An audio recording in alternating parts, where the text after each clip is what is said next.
There have been some very interesting studies on healers and on psychokinesis, which is the scientific term for mind over matter, using water and showing, for instance, when healers hold water and send healing to it, that they create changes in the actual oxygen-hydrogen bonds of the water, that there's actual changes in physical matter with intention.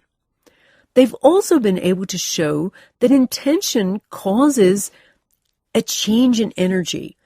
In certain studies Dr. Schwartz has carried out, they've shown that intention causes a surge of magnetic energy. In other studies, like Dr. Green's studies, they've shown these huge voltage surges, 100,000 times stronger than normal. And then there's been studies showing that intention changes our own light, the light we're emitting at every moment. A Russian quantum physicist named Konstantin Korotkov wanted to see if he could create Kirlian photography in real time. Now, Semyon Davidovich Kirlian was a Russian engineer who discovered in the early part of the 20th century that photographing living things exposed to a pulsed electromagnetic field could capture what many have termed the human aura. And Kirlian thought that this light around the body, this aura, reflected the person's state of health.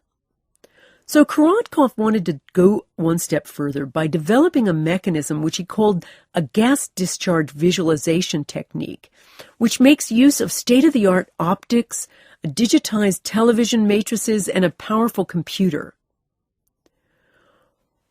Ordinarily, we know through Pop's work that a living thing just dribbles out this faintest pulse of photons, and these are perceptible only to the most sensitive equipment in conditions of total pitch black.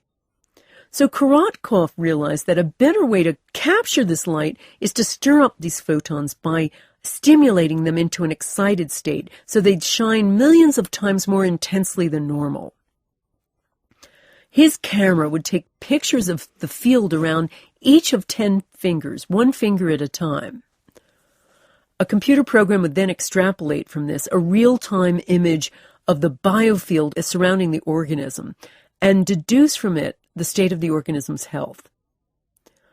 The interesting thing about using these GDV machines is that Korotkov has been able to show changes in this human aura when someone's receiving healing, and also changes with intentions, both positive and negative. He's even been able to show changes in the emissions of water when a healer sends loving intention to the water. So we know from all of this information that intention is actually an energy surge. Schwartz took his equipment, his special CCD cameras that he has that are in a light-tight box, so that means no light can come in. And instead of just putting a plant in there, one day he asked his healers, some healers he knew, to put their hands in there. And he wanted to photograph what happened when they sent healing. And these photographs are remarkable because they show light streaming out of their dominant hands. We also know that this light is what physicists called highly coherent. What they mean by that is light that is very, very well ordered. It means if you think of light, like the light coming out of an ordinary light bulb, it sends out light waves that are constructive and destructive. And by that you mean some are waving. If you think of a wave is a sideways S. And if they're all waving in the same direction, they're all going up, peaking and troughing at the same time. If they're destructive, one is peaking when the other one's troughing. So it's like two S's going in opposite directions and canceling each other out. So you see this with a 60-watt bulb. It's why you don't get much light from it. But if all the light in that 60-watt bulb were coherent, all the waves would be waving in like one giant wave, all peaking and troughing at the same moment. And the light would be so bright that it would be something like 100,000 times brighter than the surface of the sun. So that's what coherence does to something.